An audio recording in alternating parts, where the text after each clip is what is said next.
Communist ప్రభుత్వం అయిన కేరళ ముఖ్యమంత్రి విజయన్ గురించి తెలంగాణలో 6 గ్యారంటీలు అమలు చేయని ముఖ్యమంత్రి రేవంత్ రెడ్డి మాట్లాడడం చాలా సిగ్గుచేటని సిపిఎం మాజీ కేంద్ర కమిటీ సభ్యులు మాజీ ఎమ్మెల్సీ చెరుపల్లి సీతారాములు విమర్శించారు. శుక్రవారం మన్సూరాబాద్లోని సహారా ఎస్టేట్స్లో ఉన్న ఆయన నివాసంలో ఏర్పాటు చేసిన విలేకరుల సమావేశంలో ఆయన మాట్లాడుతూ కేరళ అసెంబ్లీ ఎన్నికల ప్రచారంలో భాగంగా ప్రభుత్వ సంక్షేమ పథకాల అమల్లో జాతీయ స్థాయిలో అవార్డులు పొందిన కేరళ ప్రభుత్వంపై విమర్శలు చేసిన రేవంత్ రెడ్డి నోరు అదుపులో ఉండాలని, ఆయన చెప్పినట్లుగానే కేరళ అఖిలపక్షాన్ని తెలంగాణకు తీసుకొచ్చి 6 గ్యారంటీల అమలు తీరుపై మాట్లాడేందుకు దమ్ముందా అని సవాల్ విసిరారు.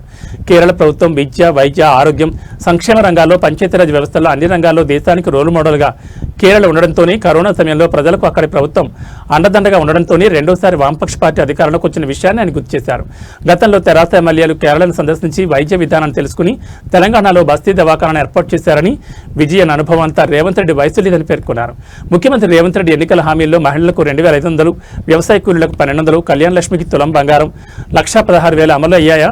వృత్తి సంఘాలు రేవంత్ రాకతో నిర్వీర్యమయ్యాయని మండిపడ్డారు.